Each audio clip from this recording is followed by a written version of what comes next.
भगवद गीता में भगवान श्री कृष्ण कहते हैं, मन का बेचैन होना उसका स्वभाव है।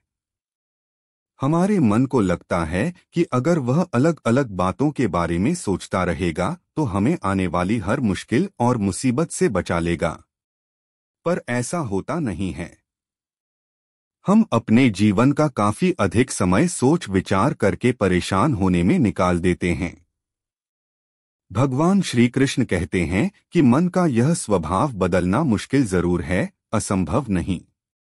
अच्छा, अब आप एक बात बताइए, क्या आप कौए को कह सकते हैं कि वो काम की आवाज ना करे?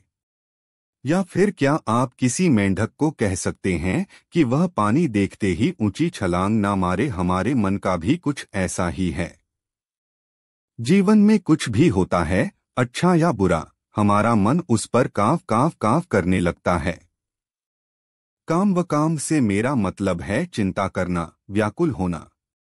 कोई बुरी बात होती भी नहीं है और मन परेशानी की ऊंची ऊंची लपटें लेने लगता है।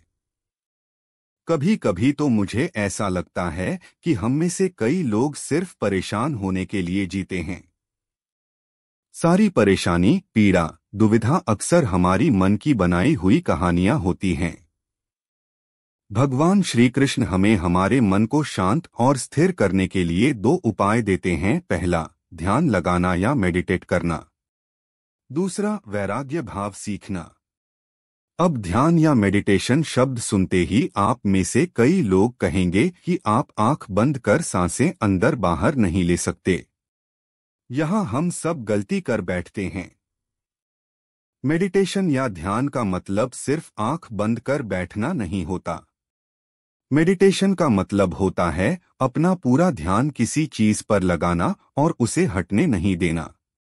अगर आप रोटी बना रहे हैं तो सिर्फ उस बात पर ध्यान दीजिए।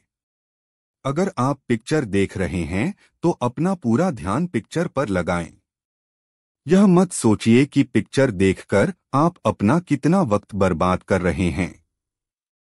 जब आप जीवन के हर छोटे बड़े काम को पूरे ध्यान से करते हैं तो आपका जीवन ही एक मेडिटेशन बन जाता है। ऐसे जीवन में शांति, स्थिरता, साहस और सफलता का होना अनिवार्य है। वैराग्य भाव दूसरा उपाय। वैराग्य का अर्थ यह नहीं कि आप सब कुछ छोड़कर जंगल में जाकर बैठ जाएं। वैराग्य का सच्चा अर्थ है कि आप जो काम कर रहे हैं उसका क्या नतीजा या रिजल्ट निकलेगा उसकी चिंता ना करें। जैसे अगर आपने कोई इंटरव्यू दिया, आप यह कर सकते हैं कि पूरे मन से तैयारी करें और अपना बेस्ट देकर आ जाएं।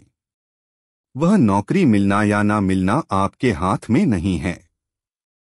इस नतीजे के पीछे अलग अलग चीजें हैं जो आपके बिल्कुल कंट्रोल में नहीं। तो जिस चीज के बारे में आप कुछ कर नहीं सकते उसके बारे में चिंता भी ना करें। यही वैराग्य का सच्चा मतलब होता है।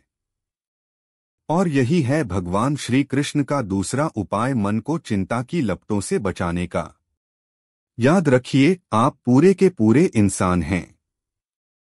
समझदारी, संयम और कुशलता से भरे इंसान। आपका मन जब भी कौए की तरह अलग अलग बातों पर आपको परेशान करने लगे तब अपने मन को भी प्यार से समझाइए और शांत कर लीजिए।